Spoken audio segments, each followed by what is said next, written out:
水寺。お昼頃にぐるっと一周。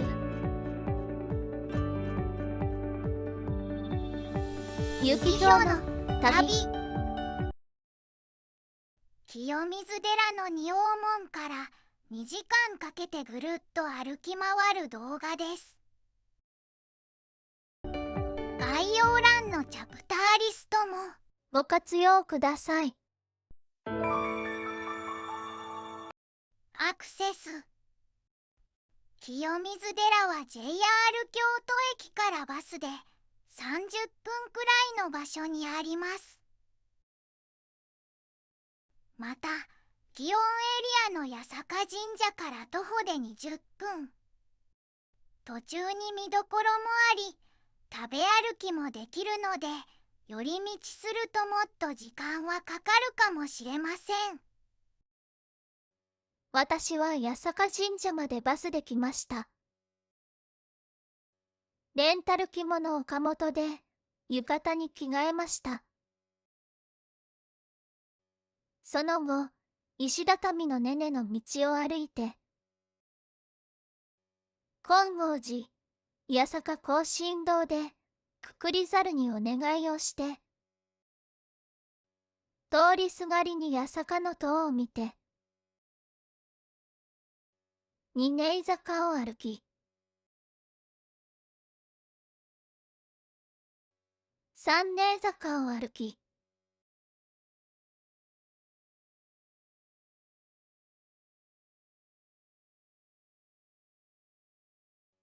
清水寺の参道に出ました。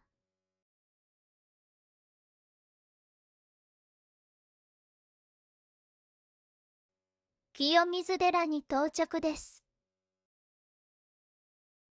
祇園エリアの散策には、京都修学旅行ナビに掲載の散策マップが便利でした。概要欄にリンクを貼っておきます。清水寺をぐるっと一周。12時ごろ、清水寺に到着。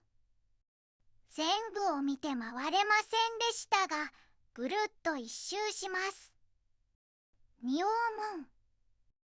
高さは10メートル。応仁の乱の戦火で1469年に焼失しましたが、1500年頃に再建されました。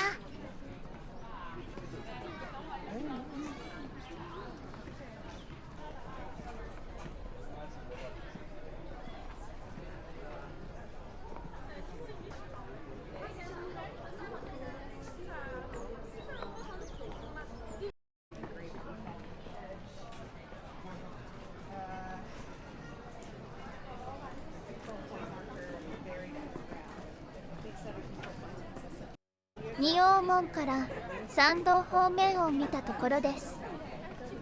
普段より人出は少ないそうです。仁王門をくぐります。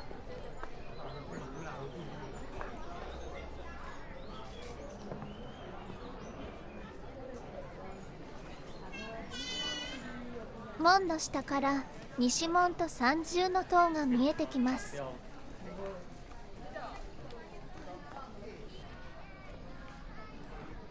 西門の横からは京都タワーも見えました。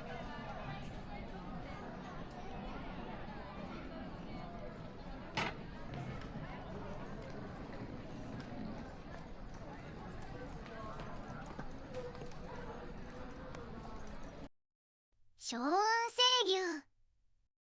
これは2000年に建てられたものです。西門の前には柵があるので登れません。今ここにいます。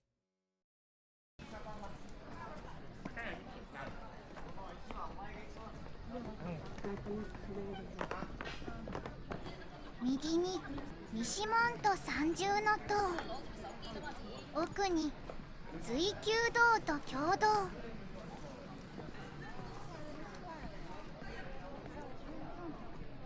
こちらに鐘楼があります。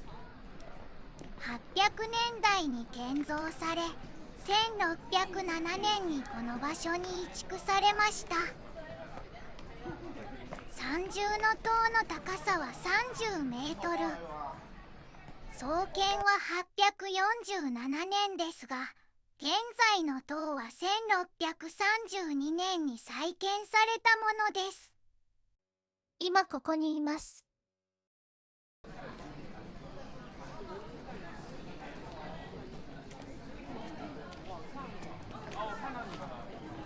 右が経堂、正面が随宮堂です。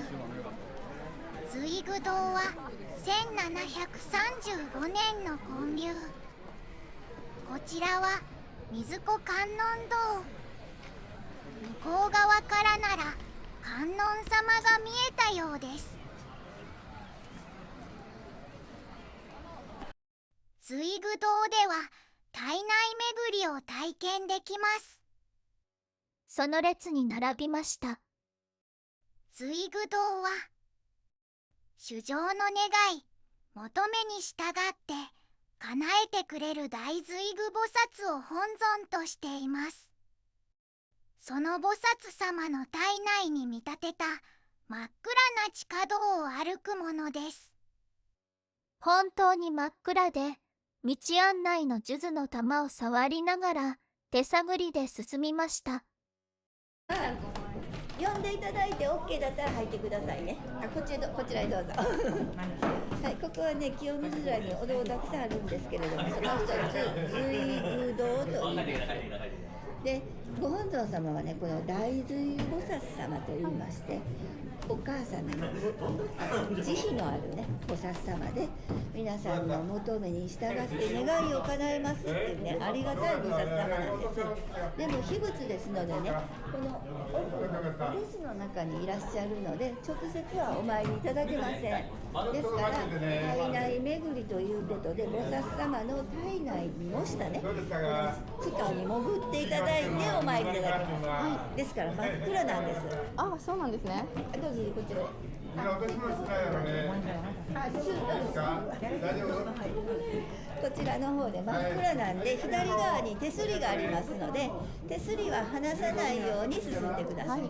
そうするとね、途中から数珠の手すりになります。階段降りると数珠の手すりになりますけれども、あのような。そうですそうです。でもゴツゴツしますけど大丈夫です。でね、途中ね、随宮石というね、菩薩様の身代わりの石があります。こんな大きい石なんですけど、左手は数珠の手すりを掴んだもの、右手を添えていただいて、一つだけ願い事をしてください。ね、そうすると、ね、大丈夫です。で、たくさんね、欲張ってたくさんするとダメですので、叶いませんのでお願いします。そしてこちらでね、靴脱いでいただいて、こちらの方で。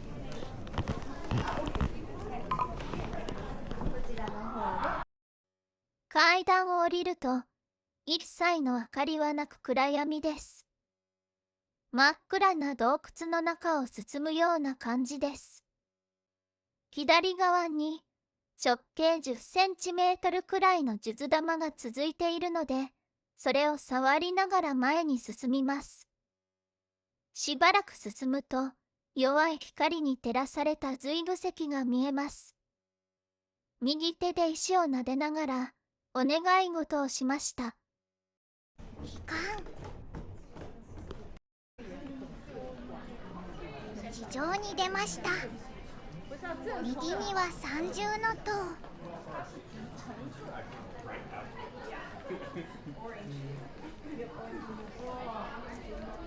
左にある経堂は1633年に教学の場として建立されました。2000年に解体修理されました。左に田村堂が見えます。1630年代に再建されました。坂の上の田村麻呂、行江古寺、延珍上人を奉仕しています。今ここにいます。チケットを買います。こちらがチケット売り場。9月なのでチケットは秋バージョンのもみじ模様。チケットの背景は春は桜、夏は新緑、冬は雪景色です。とどろき門。1631年に再建されました。ここを通って本堂に向かいます。手前に手水舎があります。手を清めましょう。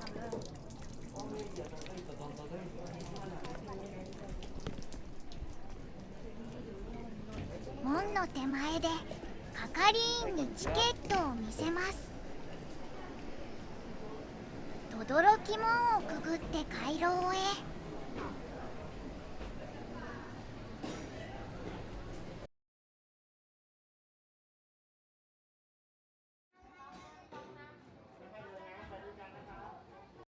回廊の左には桜堂があります。1510年の創建。1633年に現在地に移され再建されました。弁慶の杖に挑戦します。少し並んでいます。重いので誰も持ち上げられません。私はすぐに諦めました。今ここにいます。こ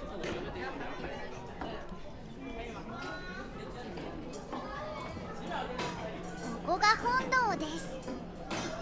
有名な清水の舞台がある場所です。1633年に再建された木造建築です。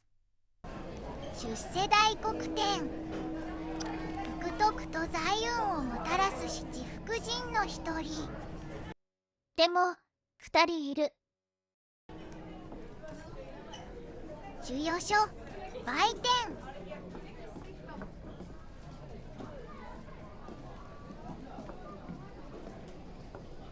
そしてここが舞台。舞台の高さは約13メートル。樹齢400年余りの18本の欅の柱が支えています。現在の舞台は1633年に再建されたものです。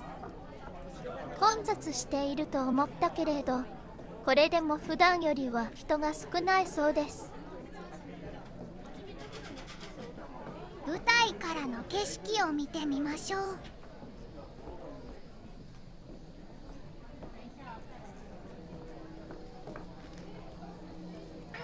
紅葉の季節にも来てみたいです。来年くれるかな。清水の舞台がよく見える奥の院に向かいます。今ここにいます。これから向かう奥の院はここです。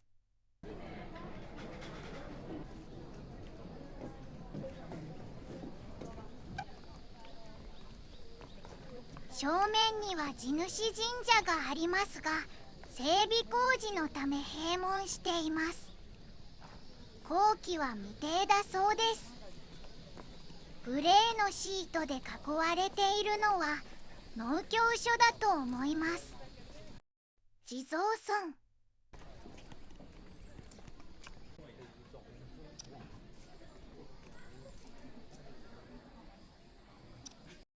地蔵村の隣は釈迦堂。1631年に再建されました。外側は質素ですが、中は朱塗りの柱にごく彩色の調度品。天井には天女の天井画があるそうです。釈迦堂の隣は阿弥陀堂です。阿弥陀堂を見る前に裏を見に行きます。釈迦堂の中もここから入ってみれたようです。工事中の農経所の代わりの場所かもしれません。今ここにいます。百体地蔵堂。子を亡くした親が我が子に似た地蔵を探し、熱く信仰しています。阿弥陀堂の裏を進みます。阿弥陀堂を通り過ぎて奥の院の裏に出ます。冷たい水が気持ちよいです。奥の院の裏に小さな濡れて観音があります。先ほど手を洗った水ですが、本来は希釈で水を汲み、この観音様にかけるのが正しいようです。水ごりの行を本人に代わって行ってくれる観音様です。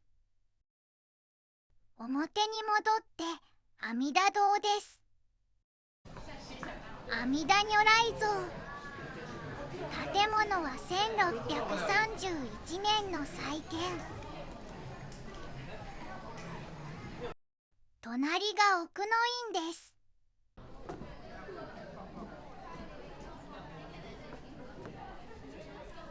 清水の舞台がとてもよく見える場所です。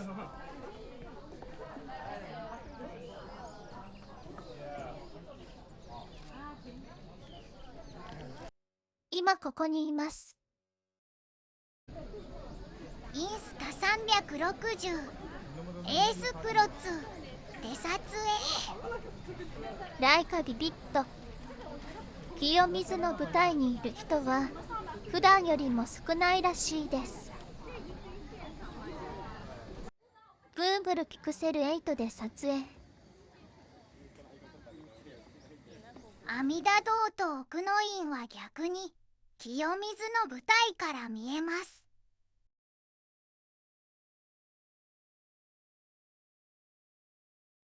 人口密集度は清水の舞台よりも奥の院の方が高い。この奥の院以外からも清水の舞台を眺められます。奥の院にあるふれあい観音。撫でてお祈りしましょう。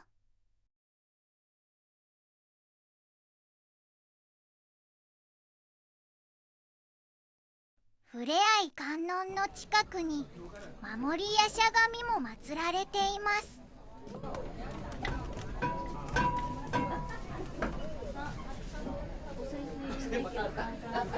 夜叉なので元は八鬼ですが、今は守護神となり奥の院を守っています。それにしても日本人がほとんどいません。日本語が聞こえてきません。奥の院を出て音羽の滝に向かいます。しばらく山の中の坂道を歩きます。その途中に清水の舞台と三重の塔が見える場所があります。たまに右側を確認しながら歩こう。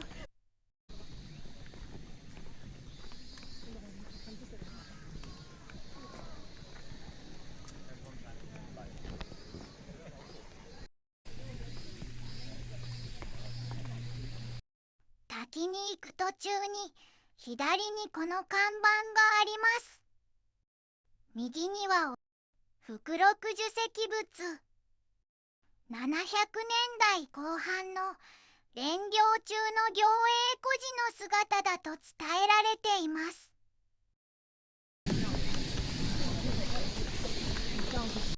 今ここにいます。上り坂ですが、元気があったら行ってみましょう。清水の舞台も見えます。少し遠いですが正面から見えます。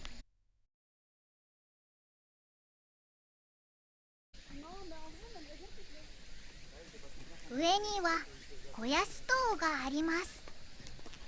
創建年代は不明ですが、現在の建物は1500年に再建されたものです。子安観音をお祭りし、安産に大きな信仰を集めています。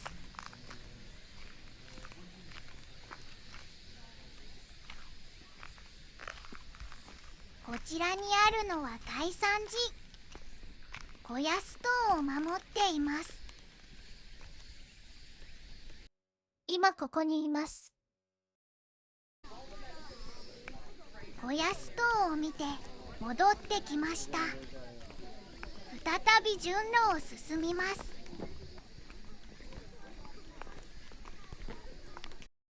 音は稲荷大明神。聖一位なので最高位の神社です。それにしては情報が少ないのよね。お狐様が丸耳なのも珍しいです。再び順路を進みます。正面に清水の舞台が見えます。そして左には苔むした石仏たちが並んでいます。調べたけれど石仏については何もわかりませんでした。今ここにいます。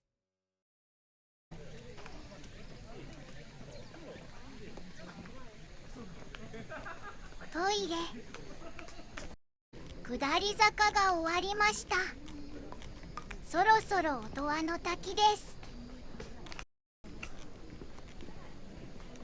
川床みたいなものが左にありますが、立ち入り禁止になっています。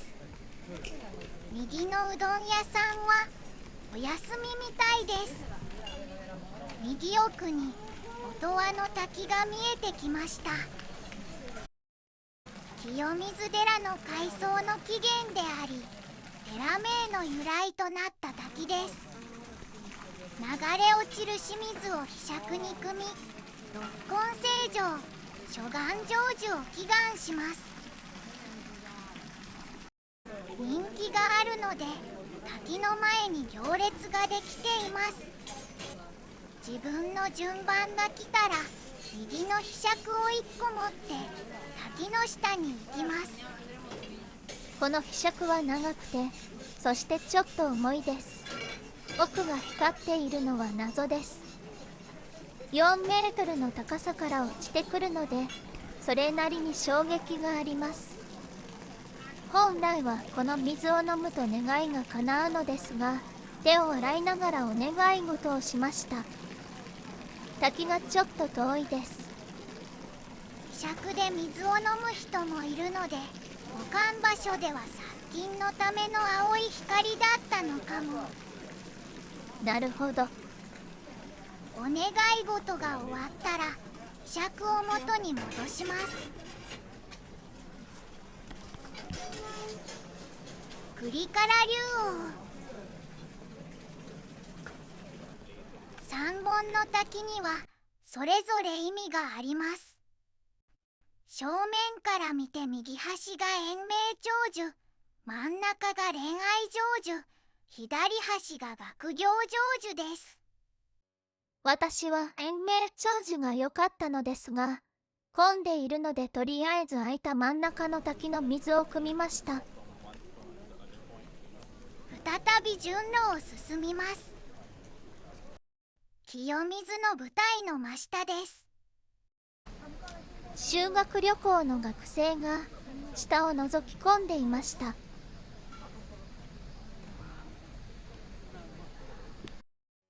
今ここにいます。これは轟門かな。順路はお帰りのコース。動画をざっと撮って2周目で写真を撮ろうと思っていましたが、体力が残っていませんでした。音は地蔵尊。道中安全の文字があります。アテ類漏れの日、802年8月13日に処刑されたアテ類と漏れの石踏みです。800年代、大和政府の勢力圏外の現在の東北地方にあった日高美国の武将でした。坂の上の田村麻呂は2人の武勇や人柄を高く評価し、京に連れ帰りました。そして政府に除名嘆願しましたが、公家たちの反対により2人は処刑されました。今ここにいます。少し歩くと左に下切り茶屋があります。とても喉が渇いているけれど、普通のお水が飲みたい。カメラが曲がっててすみません。水を求めて歩きます。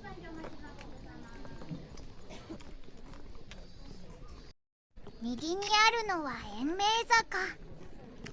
登ると仁王門に出ます。11重石相当。